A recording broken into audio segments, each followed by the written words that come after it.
esta tarde, guarden sus celulares, ya estamos ahorita en poder de los neumocitos tipo 1, tipo 2 y tipo 3. ¿Existen los neumocitos tipo 3? ¿Qué dicen ustedes? ¿Qué dicen? ¿Sí o no?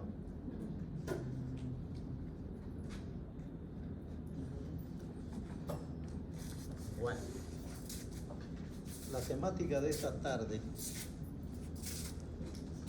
les sugiero que presten mucha atención, porque si nosotros entendemos, comprendemos lo que es insuficiencia respiratoria, nunca más van a tener ningún problema, por una sencilla razón. El ser humano es un ser aerobio, estricto, ni siquiera facultativo, es estricto. En consecuencia, todo lo que pueda influir sobre nuestro aparato respiratorio va a causar insuficiencia respiratoria. Y ahorita lo vamos a explicar. Por favor, léalo. Cuando veas a un paciente, acuérdate que la enfermedad ya lo está tratando demasiado mal como para que tú también lo hagas. Vean qué sabias palabras. No sé quién lo diría eso, pero me parece que es muy. Esta mañana me pidieron que vaya a ver a un paciente en otro servicio. Y ustedes saben que hay residentes primero, segundo, tercero, cuarto y quinto año, ¿no? Pues a mí me pareció que el residente era de segundo año. A mí me pareció que la actitud del colega, porque el residente es un colega, es un médico que está haciendo especialidad, no fue precisamente lo que uno esperaría. Fíjense lo que dice aquí. Cuando veas a un paciente, acuérdate que la enfermedad ya lo está tratando demasiado mal como para que tú también lo hagas. Ningún paciente se enferma de adrede. Y nosotros, nuestra misión es precisamente esa: aliviar y cuando se puede curar la enfermedad del paciente. Para eso es que estamos preparándonos. Y ¿saben por qué no me pareció? Porque el colega residente le dijo algunas cosas que en mi opinión no debía decir y lo hizo sentirse muy mal al paciente. Yo no hubiera actuado así. Y si a mí me hubieran dicho eso un médico, yo le hubiera dicho: discúlpeme, doctor, yo vine al hospital acá para que me ayuden a curarme, no para que me reten o me traten. Todos cometemos errores, ¿no? Solamente Dios nunca se equivoca. Entonces, vean, yo no sabía que iba a haber ese incidente en el hospital esta mañana, pero esa diapositiva refleja muy bien lo que nosotros debemos hacer. ¿Ya? La segunda recomendación que quiero hacerles es la siguiente. Por favor, nunca más vuelvan a colocar el nombre de cualquier otra persona que no esté aquí dentro de la clase. Es de muy mal gusto eso, ¿ya? De muy mal gusto. Entonces, vean, presten atención a lo que es insuficiencia respiratoria. Lean el libro que ustedes quieran y el concepto dice: insuficiencia respiratoria es la incapacidad, escuchen eso bien, incapacidad del aparato respiratorio de mantener un adecuado intercambio de gases, ya sea en la ventilación, en la perfusión y en la difusión. Ahora me gustaría que ustedes me presten toda su atención. Porque si nosotros entendemos y comprendemos qué significa ventilación, perfusión y difusión. Buenas noches, ¿cómo está usted? Con seguridad aprendemos insuficiencia respiratoria. Su compañera hace ratito me estaba preguntando y estábamos charlando de eso, y ya estaba calentando motores sobre la insuficiencia respiratoria. Vean, no es difícil, en primer lugar, no es difícil. Nunca hay que pensar que las cosas son difíciles.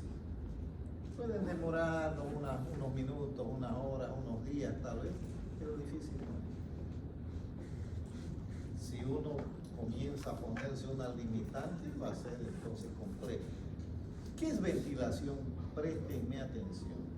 No es nada más ni nada menos que la entrada y salida de aire a través de la vía aérea por acción de los músculos respiratorios, o sea, de la mecánica ventilatoria. ¿Cuáles son los músculos de la respiración? Diafragma en primer lugar, el principal y poderoso. Intercostales, escalenos, esternocleidos, mastoideos. Todos esos músculos intervienen en la ventilación. O sea que ya se están dando cuenta de que si hay algún problema en la ventilación va a causar insuficiencia respiratoria. ¿Qué es perfusión? ¿Qué es difusión? A ver, perfusión lo vamos a explicar de la siguiente manera. Dicen que una imagen vale más que 1000 palabras, ¿no ven? Vean mi manito, ¿de qué color está? Ella rosada, ¿no? Pues ahora vean, vamos a interrumpir la perfusión.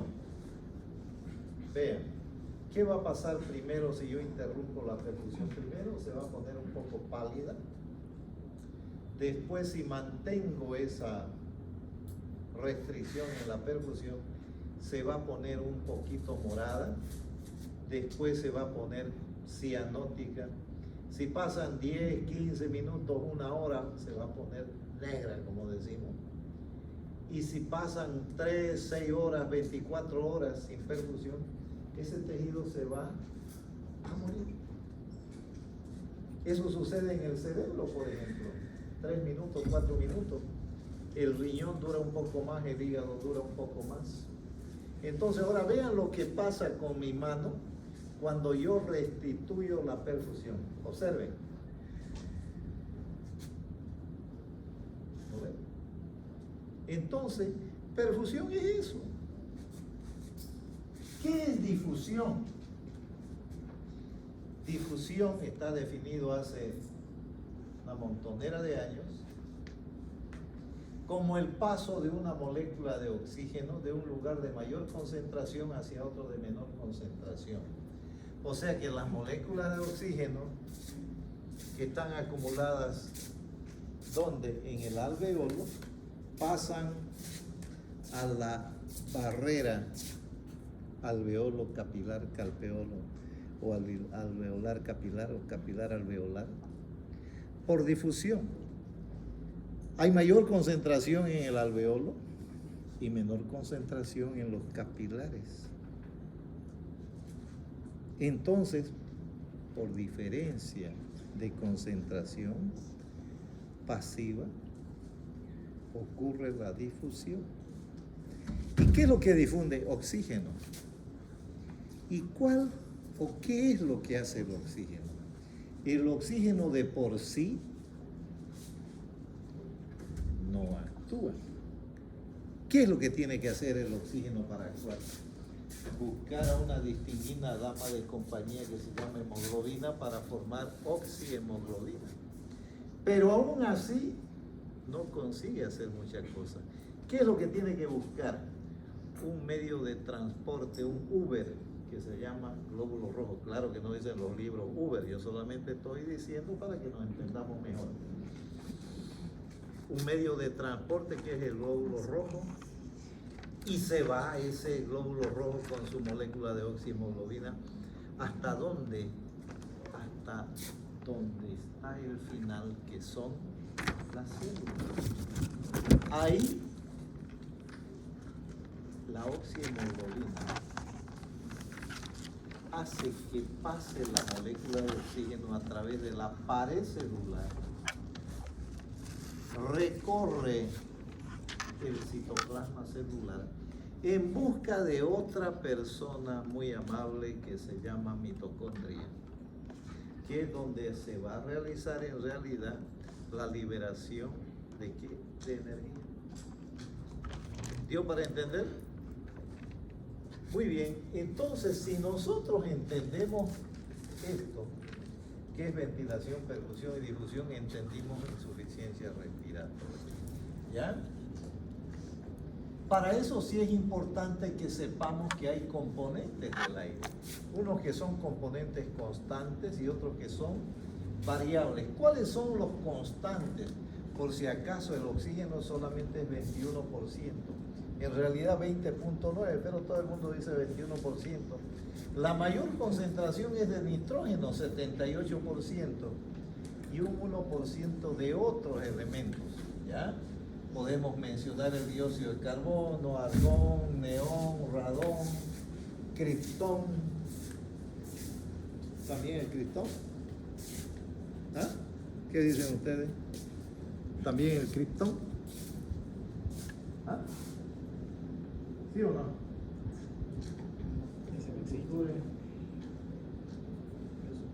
¿Qué decís? ¿Qué opinas? ¿Qué decís vos del criptón? ¿Y vos? ¿Y vos? ¿Y vos, Colombia? ¿Y vos? El criptón no, ¿eh? Porque si no seríamos Superman, ¿no? La criptonita verde, pues no. La criptonita roja. No, eso va a saber para qué. Para romper la tensión que ustedes tienen. Que están con hambre o no sé si habrán almorzado bien, pero a esta hora se siente un poco de cansancio. Por eso es que voy a pedir si estoy el próximo año pasado a las 7 de la mañana. ¿Será que pasan a las 7 de la mañana? Sí, mejor, ¿no? Bueno, entonces vean ustedes, eso es lo que pasa. Pero también hay componentes variables, ¿ya? El óxido de carbono, por ejemplo, imagínense que el humo que sale por los escapes de los automóviles también es importante, o incluso los óxidos de nitrógeno, que ¿dónde se encuentran? En las tormentas eléctricas, en los rayos. Vean ustedes cómo había sido, ¿no? Todo eso, ¿para qué? Para ver las funciones del sistema respiratorio. Básicamente las funciones del sistema o aparato respiratorio son estas 5, vean. Intercambio de oxígeno, ¿ya? Intercambio de CO2, regulan el pH sanguíneo, la vocalización y la protección alveolar. Gracias a una de las funciones del aparato respiratorio que nosotros nos estamos comunicando ahorita. ¿De acuerdo? ¿Para qué? Esto lo han llevado con seguridad en fisiología en segundo año. Me imagino que lo han llevado. Pero está bien que lo recordemos. ¿Por qué? Porque la ventilación pulmonar incluye ¿qué cosa? La inspiración y la expiración. La inspiración obviamente que es la entrada de aire por contracción del diafragma, de los músculos intercostales, lo que hace que disminuya la presión intratorácica, y estos músculos intercostales son los que provocan o hacen la respiración torácica. En cambio, la expiración, que es la salida de aire, ¿por qué?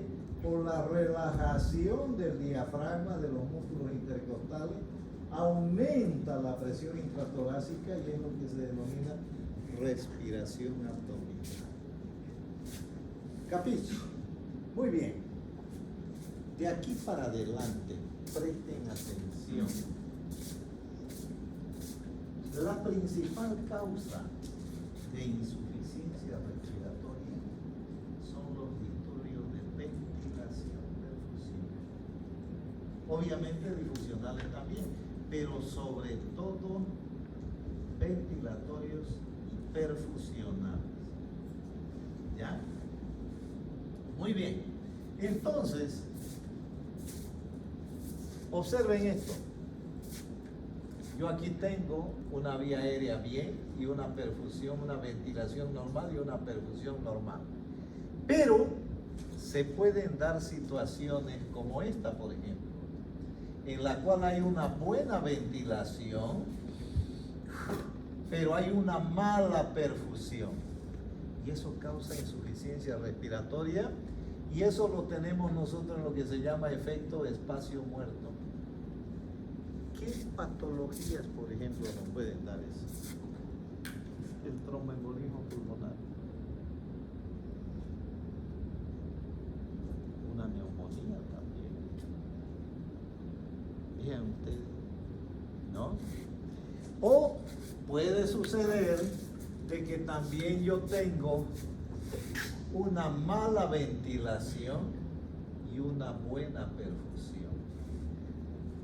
¿Cuándo sucede eso? Ejemplo, un cuerpo extraño. Ejemplo, tapones de moco. Ejemplo, tumor endobronquial, por decir algo. Fíjense que tengo una mala ventilación, pero hay una buena perfusión. O también en el asma. ¿Lo ven? Hay mala ventilación en el asma, en una crisis asmática. O en un paciente con EPOC también. Y eso se llama efecto Schum. ¿De acuerdo? Muy bien. Ahora préstenme atención. Yo no sé si habrán visto alguna vez un diagrama como este, un dibujo, pero no interesa. Solamente necesito de que ustedes recuerden de que todo lo que nos pasa a nosotros como seres humanos, en los animales no sé, debe ser algo parecido, ¿ya? Pero todo lo que nos sucede es por causa de bacterias, de virus, de hongos, de parásitos, de agentes químicos, de agentes físicos, inmunológicos, genéticos, neoplásicos y otros de causa desconocida, que seguramente lo van a descubrir en algún momento. ¿De acuerdo? Muy bien. Cualquiera de ellos, general, tomemos como ejemplo una bacteria, un virus, una bacteria, cualquiera de los dos, nos ataca. ¿Quién nos va a defender? Nuestro sistema inmunológico. ¡Chan! Se activa nuestro sistema inmunológico y ese sistema inmunológico reacciona ¿con qué? Con inflamación.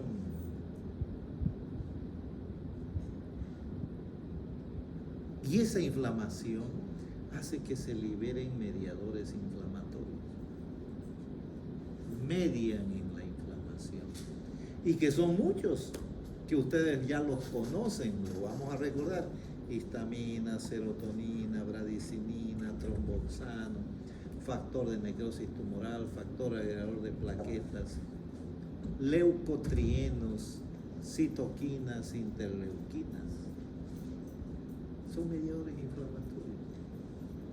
Ahora presten atención, porque es ahí la clave. Todos estos, toda esta reacción inflamatoria va a actuar sobre dos grandes órganos o sistemas: el aparato respiratorio y el sistema cardiovascular, corazón y sistema vascular. Sistema vascular yo tengo aquí en la punta de la nariz, en el lóbulo de la oreja, en la yema de los dedos, en todo lado está. ¿Por qué? Porque todo nuestro organismo está cubierto por un sistema o una red capilar. ¿Para qué? Precisamente para que las células no se mueran. ¿Se dan cuenta? Fácil y sencillo, ¿no ven? Muy bien. Ahora presten atención. Estos mediadores inflamatorios, ¿por a dónde están actuando? De manera sistémica. ¿Por a dónde? Por el flujo sanguíneo, en los capilares. Están viajando por ahí. Y ellos, estos mediadores inflamatorios, van a actuar, recuerden, sobre los pulmones, el aparato respiratorio y sobre el sistema cardiovascular. Dos cosas fáciles. Sobre el aparato respiratorio, ¿qué van a producir? Edema de mucosa, hipersecreción bronquial y broncoespasmo. ¿Qué casualidad, qué enfermedad produce eso? Asma bronquial.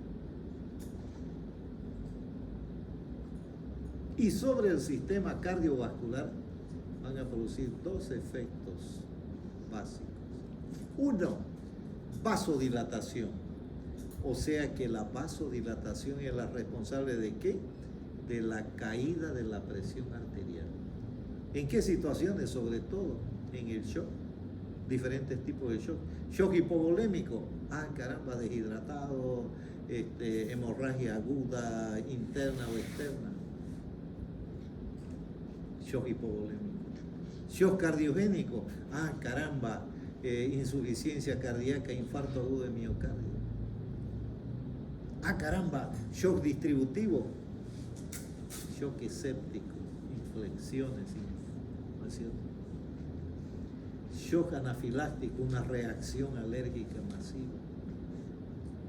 Shock neurogénico, sección medular y se vasodilató todo.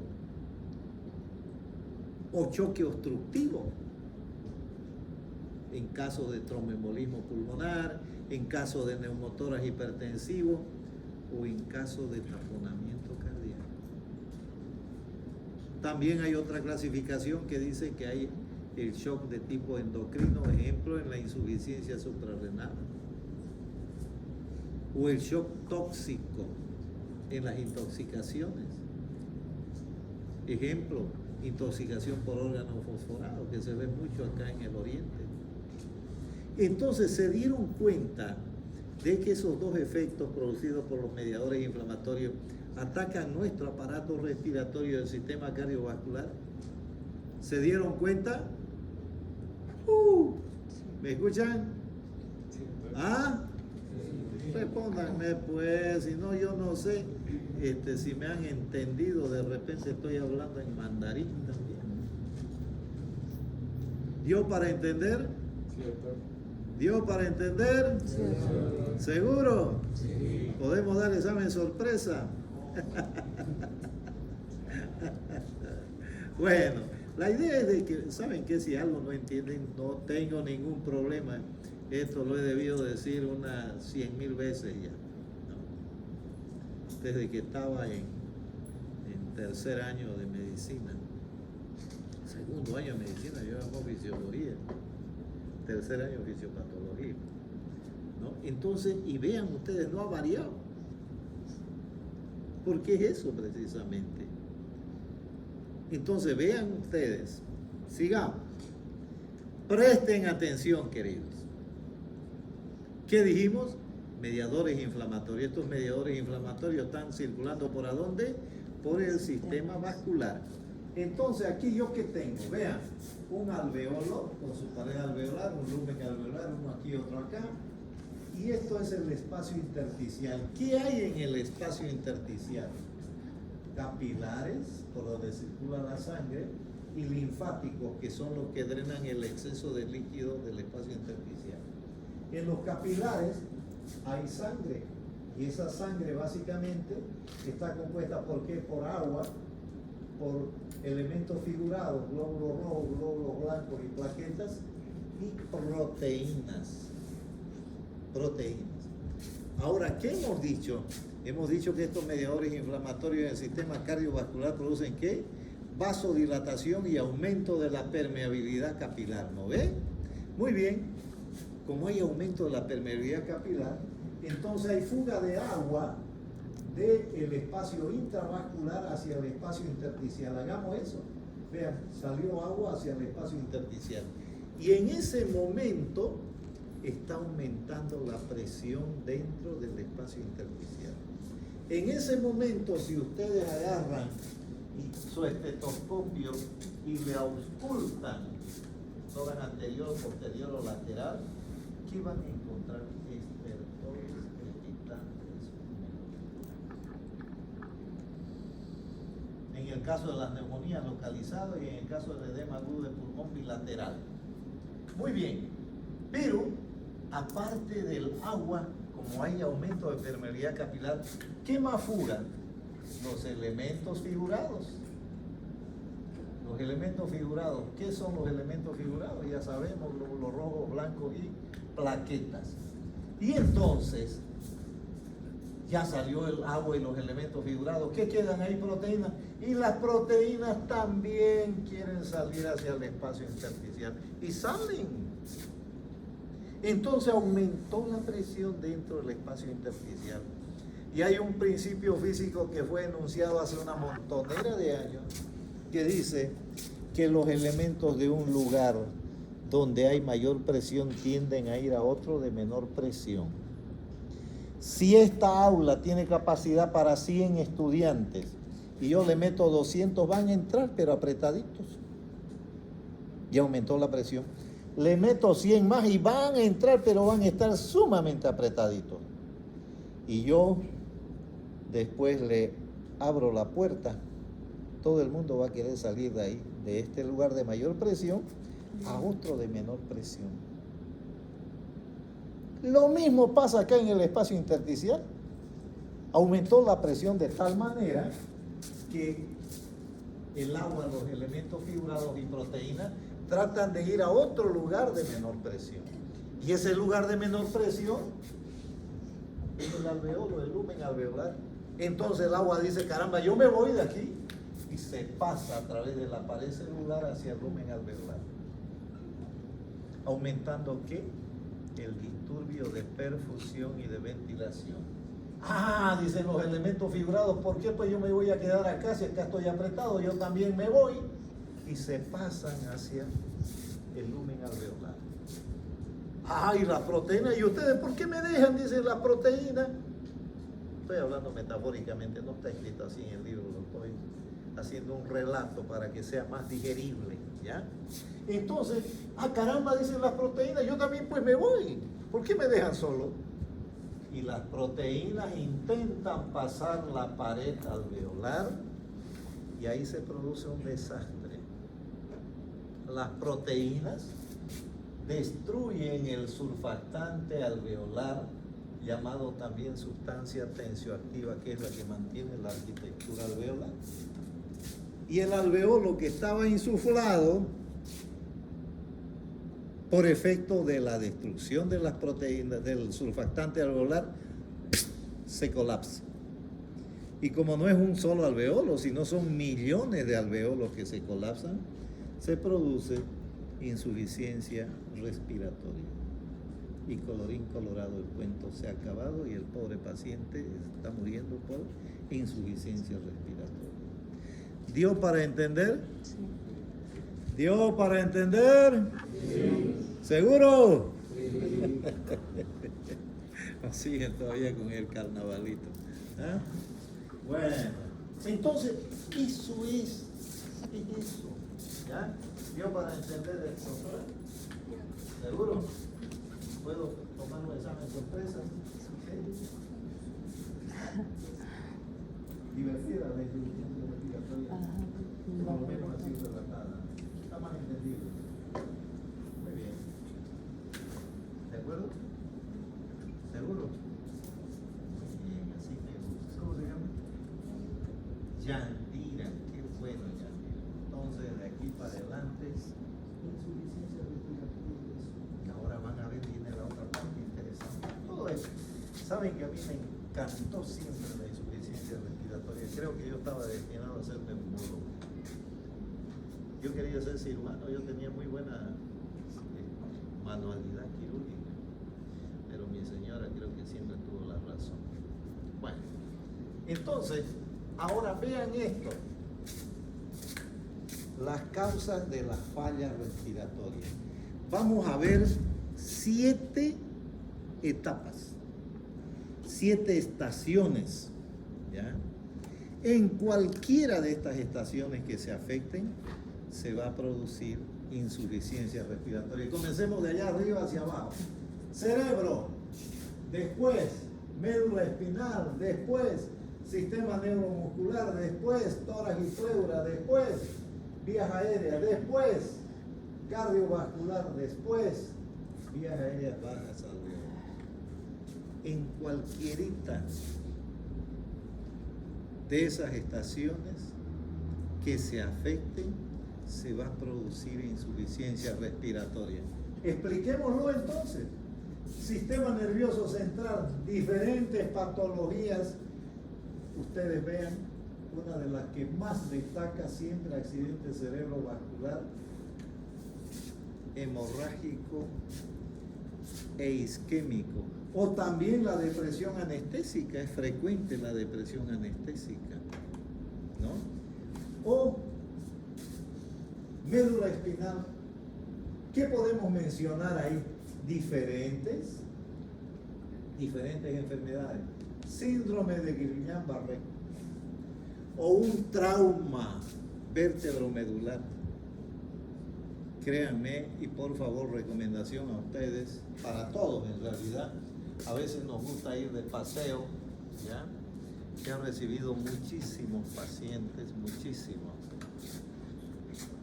Uno de los casos bastante interesantes fue, venía de Trinidad un día domingo, yo estaba de turno en la terapia intensiva, me tocó mi domingo de turno, y alrededor de las 11 de la mañana, por ahí, me llaman y me dicen, por favor, tenés una cama en terapia.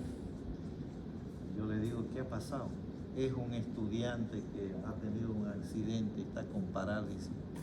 Lo estamos trayendo en avioneta. Como a las 2 de la tarde llegaría a Santa Cruz. ¿Qué había pasado? Los que conocen Trinidad, cerca de ahí está la Laguna Suárez, que es una laguna muy bonita, hay un balneario ahí. Pero es pandito, el agua llega aquí al pecho más o menos. Y era una promoción, eran estudiantes de una promoción. Entonces, en esa edad, 17 y 18 años, pues uno quiere impresionar, ¿no? Entonces, uno de los estudiantes agarró y de ahí del muelle, ¡plum!, le tiró un clavado. Pandito el lugar, no conocía, y tuvo fractura de C4, C3 y quedó cuadripléjico. Lo mismo pasó aquí en Espejillo, de otro caso que me acuerdo, también día domingo, una promoción, se van de paseo los estudiantes, y los que han ido para Espejillo, es bonito el lugar, el agua es fría, hay unas pozas, ¿no? Y de allá se largó trauma vértebromedular y cuadriplegia. Eso puede pasar. Entonces, no hay que hacerlo. A veces también por accidente de tránsito. Entonces, vean ustedes, ¿ya? La esclerosis lateral amiotrófica. Acuérdense de Stephen Hawking, ¿no es cierto? El más grande físico después de Albert Einstein. Falleció hace como 6 o 8 años, ya no me acuerdo bien. O también afecciones del sistema neuromuscular. ¿Qué tenemos ahí? Una serie, la miastenia gravis, por ejemplo, o el tétanos, o también la intoxicación por órgano fosforado, o la esclerosis múltiple, llamada también esclerosis en placas, que puede dar esto, ¿de acuerdo? O también algunos pacientes con hipofosfatemia o hipomagnesemia, o también con hipocalemia. ¿Ya? Afecciones de tórax y pleura. ¿Cuáles, por ejemplo? Dentro de esas destaca el derrame pleural y destaca el neumotórax, por supuesto, pero también la obesidad masiva, ¿no? O el tórax voleo, tórax volante, ¿no? Otras de las vías aéreas altas, como cuáles, por ejemplo. Vean ustedes. Voy a hacer énfasis sobre todo en este edema laringio o epiglotitis. ¿Por qué? Porque yo recuerdo un caso que sucedió y vean, eso no le va a pasar a ustedes. Venía de primer nivel. Ahí el que falló fue el médico, ¿no? Por si acaso. Lo catalogó como una crisis asmática. Y en realidad lo que tenía el paciente era un edema de glotis. El edema de glotis es una emergencia.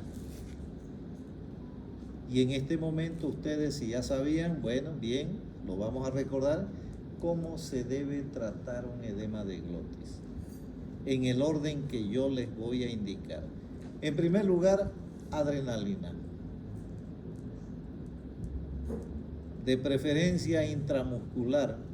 Se puede colocar aquí en el muslo, a donde puedan colocarlo, pero lo colocan. Actualmente, desde hace ya varios años, hay una especie de canetitas, canetas, ¿cómo se dice? Mangos como estos, ¿ya? Entonces, lo único que uno hace es aproximarlo a la pierna, aquí en el tercio inferior de la pierna, del muslo, y ¡puc!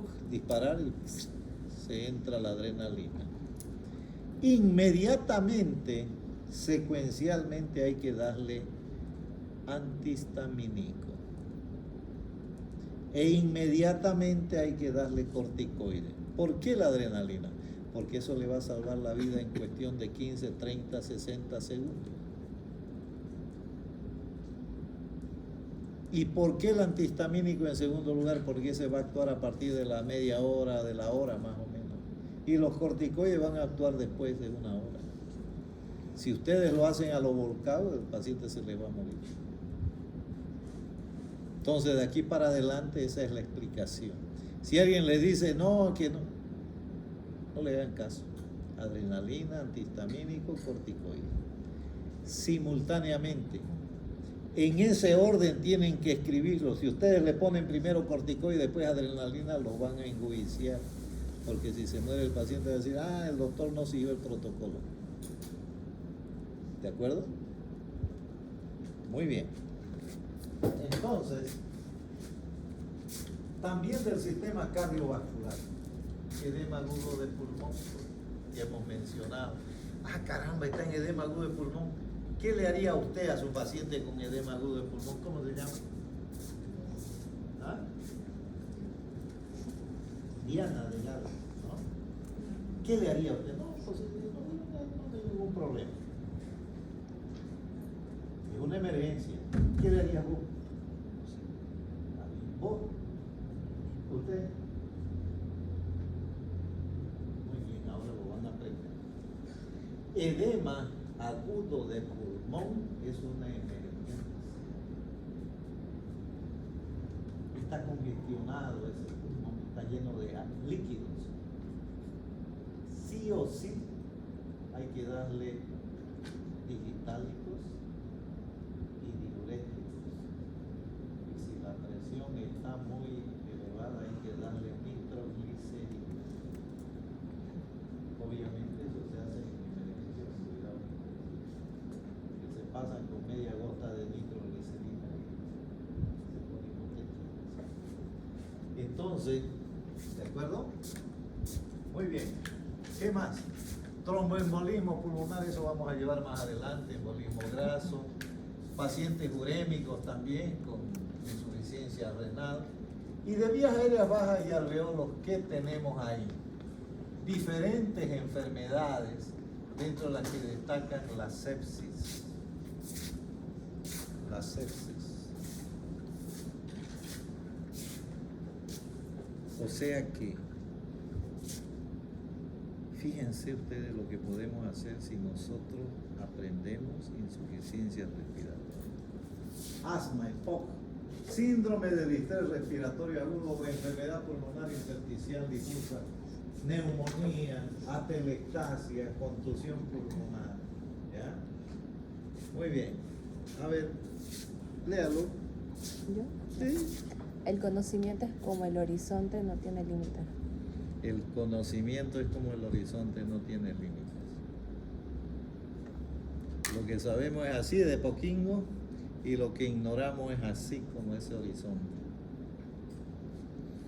Así que cuando creamos que lo sabemos ya todo, reflexionemos y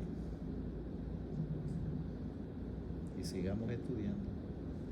Acuérdense de lo que dijo Sor Juana Inés de la Cruz: yo no estudio para saber más, sino para ignorar menos.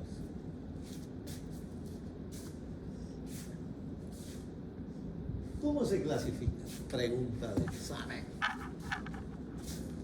Tipo 1, hipoxémica, PO2 por debajo de 60 milímetros de mercurio. Tipo 2, hipercápnica, CO2 por encima de 50 milímetros de mercurio.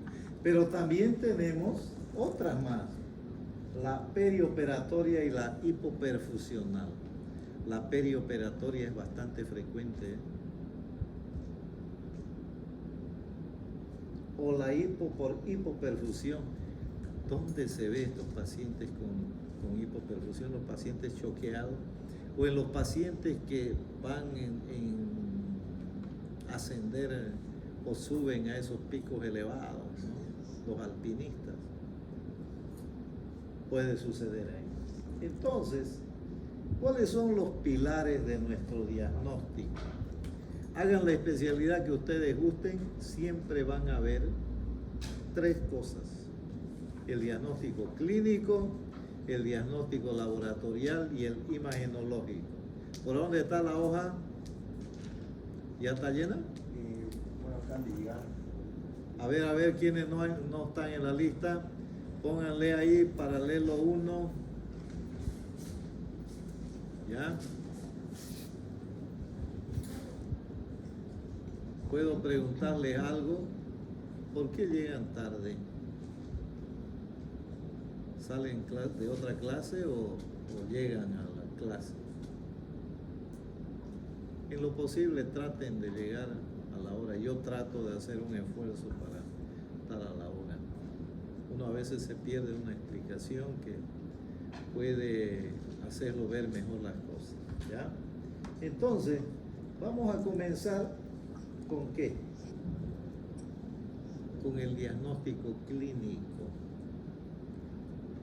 Y en el diagnóstico clínico es fundamental la sospecha clínica. ¿Y cómo voy a sospechar yo de un paciente con insuficiencia respiratoria? Imaginémonos que mi paciente está respirando 40 veces por minuto. ¿Estará en insuficiencia respiratoria? ¿Qué dicen ustedes? ¿Sí o no? Levante la mano, no hay ningún problema. ¿Saben qué? No tengan vergüenza de equivocarse. Si supieran las veces que yo me he equivocado y me sigo equivocando. Un paciente que está con 40 de frecuencia respiratoria está en insuficiencia respiratoria. Y es más, me atrevería a decirle que está con alcalosis respiratoria. ¿Saben por qué? Porque ese paciente está lavando CO2. Y recuerden que la alcalosis respiratoria produce vasoconstricción cerebral. Y al producir vasoconstricción cerebral, ¿qué va a producir? Lesión neuronal por hipoxemia cerebral. Y si mi paciente estuviera respirando 4 o 6 veces por minuto, ¿qué opinan? También hace insuficiencia respiratoria. Solamente que ese paciente ya no está en alcalosis respiratoria, está en acidosis respiratoria. Está reteniendo CO2. Y recuerden que la retención de CO2 produce sobre el cerebro edema cerebral. Y el edema cerebral, ¿qué produce? Disminución del flujo sanguíneo cerebral y en consecuencia hipoxemia cerebral. Vean, la misma cosa por diferentes caminos. ¿Ya? Entonces es importante que ustedes recuerden que si yo tengo un paciente ansioso, eso sucede en las emergencias, presupongan de que ese paciente puede estar hipoxémico. Y si mi paciente estuviera sonoliento, letárgico, es muy probable que ese paciente esté hipercápnico. ¿Ya? Yo te voy a decir qué es conocer. Decir que sabes cuando sabes y decir que no cuando no sabes. Eso es conocimiento. Muchas gracias, y es verdad.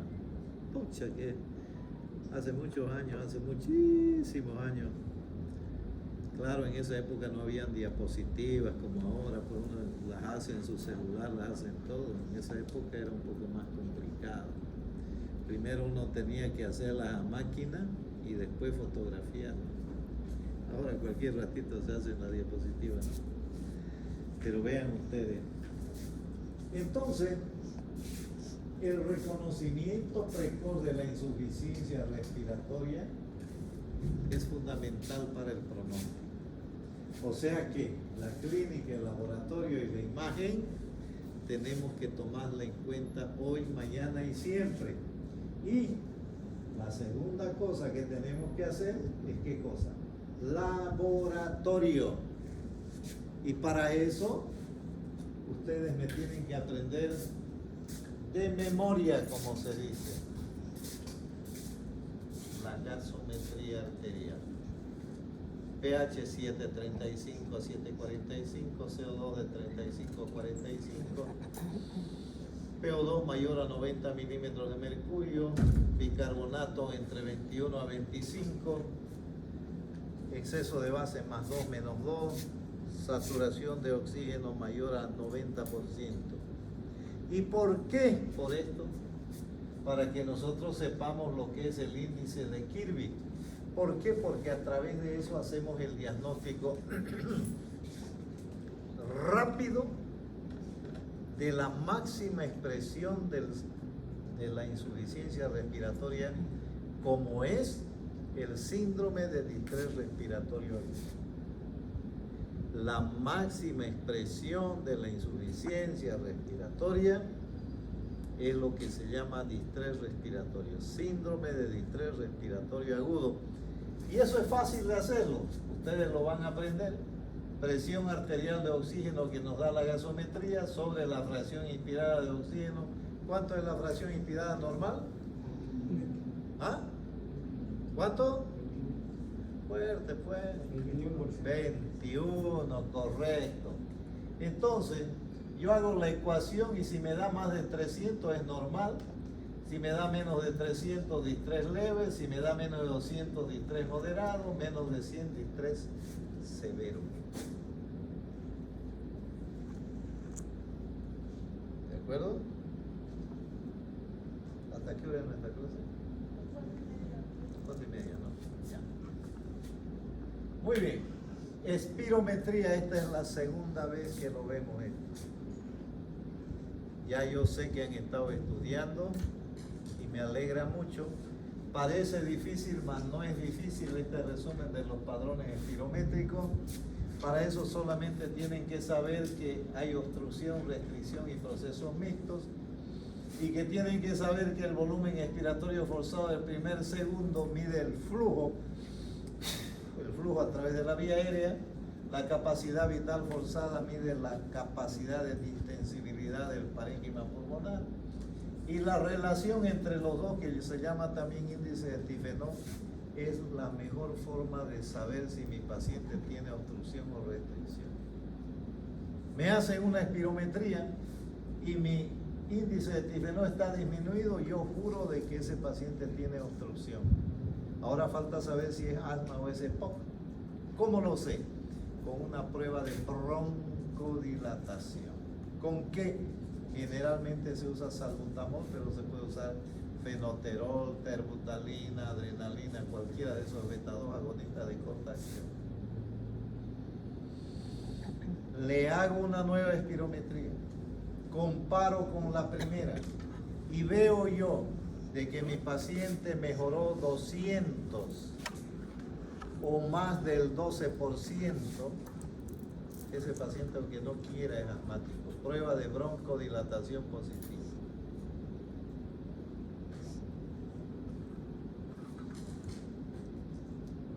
Está hipoxémico su cabello, ¿no? Y yo que creo que me están atendiendo, Dios santo. Tráiganse pastillas, aunque sea, para que no se duerman. O chicle, ¿ya? Vean, yo me traigo siempre caramelos de toffee, son mis preferidos. O pastillitas de café también.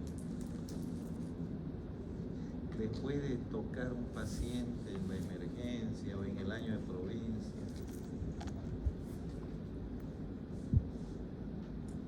¿Cuánto vale el mes aquí en la Católica?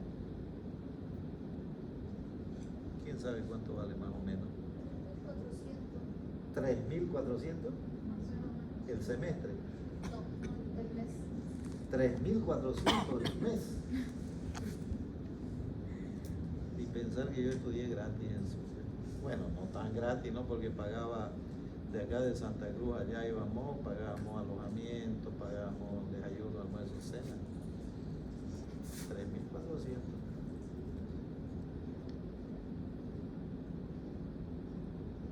En 10 meses 34.000. Con cartas y espadas 50.000 al año, ¿eh? Por 6 años 300.000 bolivianos. Le da para construir una casa, ¿no? Con piscina y todo, ¿eh? Vean ustedes, entonces dedíquense, hombre. Saben que ustedes tienen algo que a mí me falta. Ustedes tienen todo un horizonte por adelante, son jóvenes. Están comenzando en la curva ascendente, ya yo estoy en la curva descendente. Los envidio sanamente. Aprovechen el tiempo. Dios perdona, el tiempo no perdona. Muy bien, entonces, ya les decía, ¿y yo cómo sé si mi paciente tiene asma o tiene EPOC? Si la prueba de broncodilatación es positiva, es asmático. Pero pudiera ser que la prueba de broncodilatación no mejore nada. Ese paciente tiene un EPOC. O pudiera ser que mi paciente en vez de mejorar 200 mejoró 150, 160, 120. O en vez de 12% hubiera mejorado 6%, 8%. Ese paciente tiene un proceso mixto. Asma EPOC.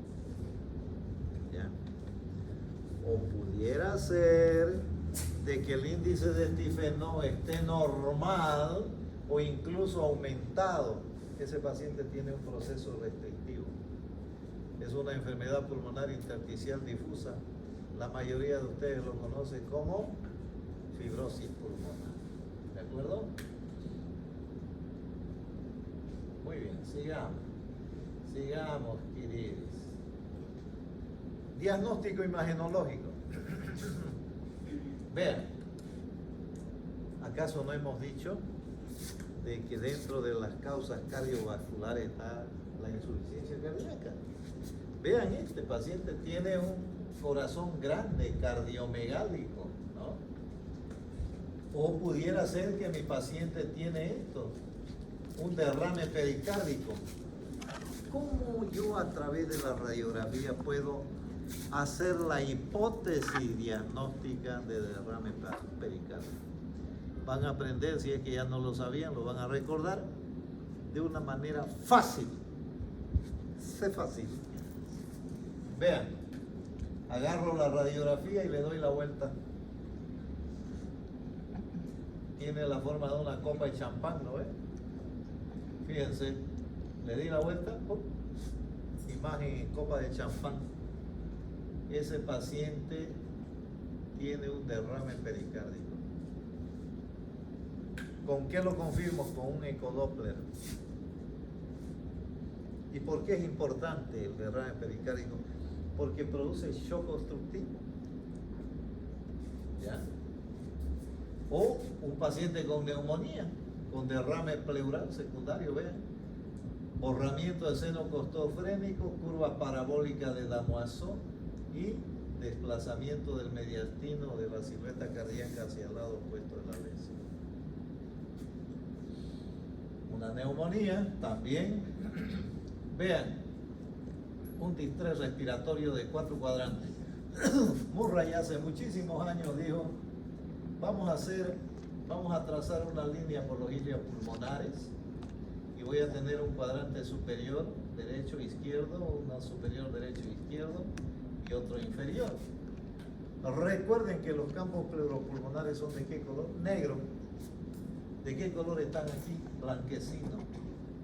O sea que es un distrés respiratorio de 4 cuadrantes. Le hago una gasometría y con seguridad va a dar una PAFI menor a 100. O sea que es un síndrome de distrés respiratorio severo. Algunas veces también puede ser de que esa insuficiencia respiratoria se deba a que el señor se chupó, vomitó y se aspiró se tragó su placa, sus dientes postizos. ¿Quiénes tienen dientes postizos aquí? Ah, yo tengo, Todavía son míos. ¿No? Entonces, pero puede ser en los ancianos que generalmente tienen prótesis dentaria, ¿no? Puede causar insuficiencias respiratorias y es complicado sacarlo por si acaso, bien complicado. O también un derrame pleural masivo o una atelectasia. Recuerden los tipos de atelectasia: fibrocicatricial, ejemplo TB; constructiva, ejemplo un cuerpo extraño, un tumor,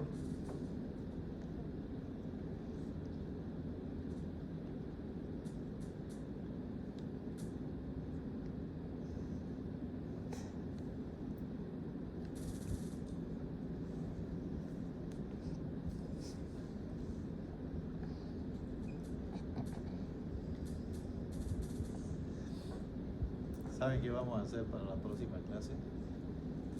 Vamos a traer un termo con café. No es ningún delito tener sueño por si acaso. Se cansa uno sobre todo de escuchar la plática de los docentes todo el día. ¿Cómo estará esa cabeza?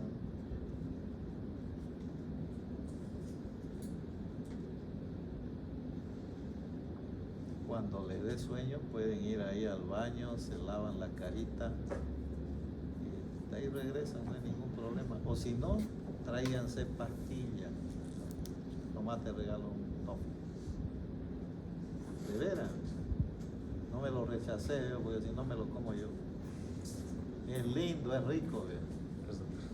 Saben ustedes que yo tengo unas anécdotas con respecto a los toffees. Me gustan a mí los toffees. Mi papá, que gracias a Dios vivió hasta los 91 años, mi papá y a mamá yo los admiraba mucho, ¿no? Él a propósito tenía así su repisa, por decir así, y ahí ponía una cajita con toffee. 50 toffees habían ahí. Si nosotros hacíamos la tarea hasta eso de las 7 de la noche, de premio nos daba un toffee. Si no acabábamos hasta esa hora, nos quedábamos con la gana del toffee. Se llamaban cremalines en ese época. Pero era un método bastante interesante, ¿no? Porque fíjense ustedes, trabajo, recompensa. Desde entonces siempre cargo pastillas en el bolsillo. Todo lo que debía gastar en bebida me lo gasto en pastillas.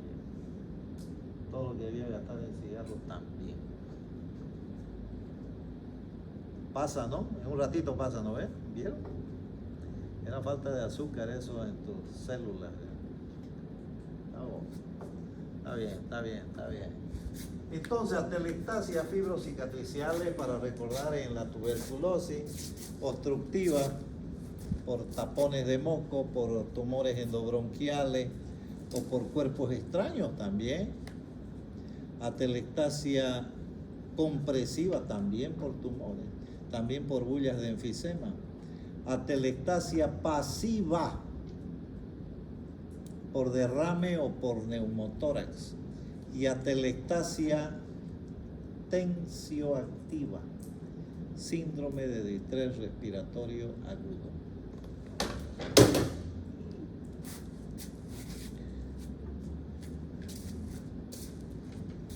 Paciente con EPOC. Aprovechemos para dar los criterios de lo que se llama tórax entumible, en barril o enfisematoso. Primer criterio, aumento del diámetro antero posterior. Segundo criterio, horizontalización de arcos costales. Y el tercero es el aplanamiento del diafragma. ¿De acuerdo? ¿Para qué todo eso? Para tratar de evitar de que nuestro paciente llegue a la unidad de cuidados intensivos o cuidados intermedios y nosotros tengamos que darle ventilación invasiva o no invasiva. En este caso es no invasiva. Y para eso obviamente hay criterios. ¿Ya? Ah, caramba. A ver, léalo por favor. La única manera de hacer un trabajo genial es amar lo que haces. Si no lo has encontrado, sigue buscando. Patch Adams, ¿se acuerdan de esa película? ¿La vieron? Pucha, que hay que la he visto no sé cuántas veces, una montonera de veces, porque es apasionante eso, ¿no? Lástima a nuestro amigo que falleció ya, ¿no? Entonces, ¿qué hago yo con respecto al tratamiento?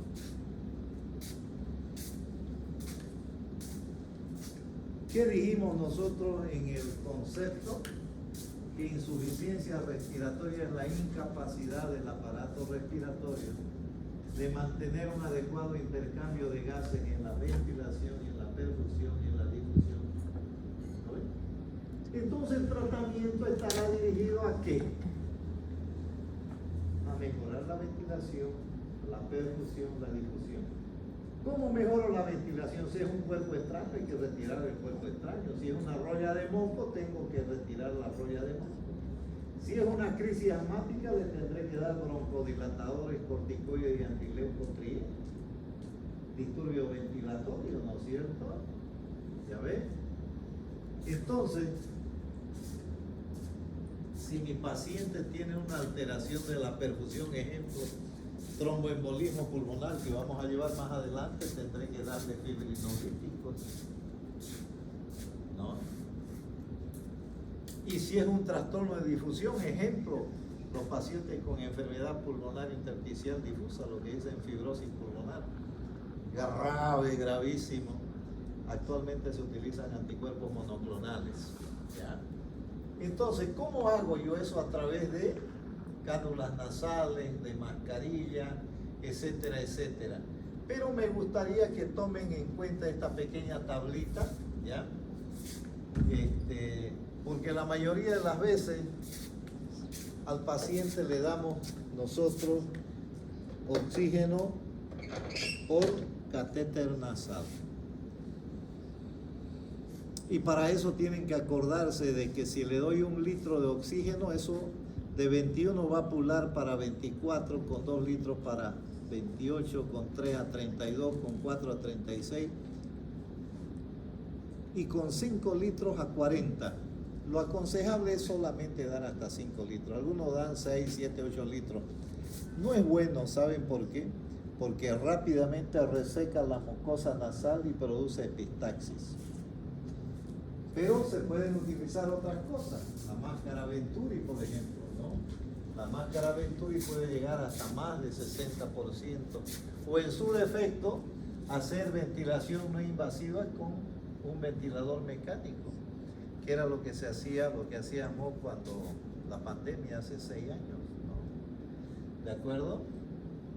Entonces vean ustedes, como les decía, si yo tengo un paciente asmático, tendré que darle broncodilatadores. Si yo tengo un paciente cardiópata, diurético digitálico, y si tengo un paciente con infecciones, con neumonía, tendré que darle antibióticos. Y para eso quiero recordarles siempre de que ustedes están obligados a hacer ¿qué cosa? Una tinción de Gram. Gram positivo, betalactámicos. Gram negativos, aminoglucósidos y quinolonas. Hacer una baciloscopía. Si es positiva, hacer tratamiento. Hacer un micológico directo. Si aparecen hifas, micelios o esporos de hongo, darle un antimicótico.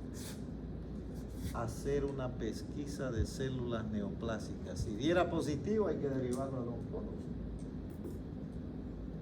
Hacer un hemograma. Eso va a determinar si hay leucocitosis bacteriana, si hay leucopenia, lo más probable es que sea viral. Hasta ahí van 5 exámenes. Un sexto examen es el cultivo para gérmenes comunes. Demora 3 días. Aunque ahora hay métodos moleculares que demoran 6 a 12 horas, pero son más caros. O también hacer cultivo para hongo, demora 2 semanas. ¿De acuerdo? ¿Cuáles son las metas terapéuticas? Obviamente tener una gasometría normal, pH 735 a 745, CO2 de 35 a 45, PO2 mayor a 90 milímetros de mercurio, bicarbonato de 21 a 25, exceso de base más 2 menos 2 y saturación de oxígeno mayor al 90%. Que tenga un patrón ventilatorio adecuado. ¿Qué quiere decir eso? Que la frecuencia respiratoria está entre 10 y 20. Tener estabilidad hemodinámica. ¿Qué significa eso? Que los parámetros hemodinámicos estén bien. Presión 12, 8 por decir así. Frecuencia cardíaca entre 60, 70, 80 o 90. Frecuencia respiratoria dentro de parámetros normales, temperatura normal también. ¿Para qué? Para evitar esto que se llama hipoxemia refractaria. ¿Cuándo sucede la hipoxemia refractaria? Cuando estamos literalmente con distrés respiratorio severo. Ahí el porcentaje de fallecimientos es muy grande. ¿Ya? ¿Y todo para qué? Para que nuestro paciente vaya adelante. A ver, ¿quién lo lee? Vamos, no se pelee.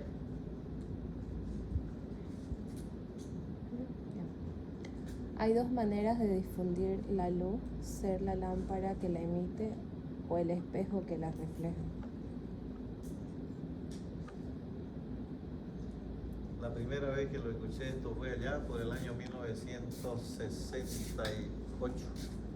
Estaba en la secundaria yo.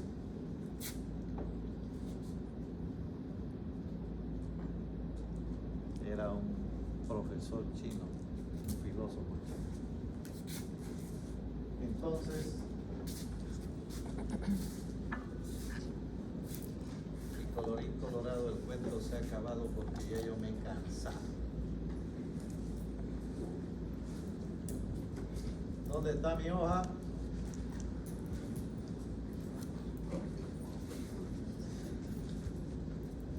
No le han aumentado, ahorita voy a llamar lista, a ver, porque ya el otro día me quisieron pasar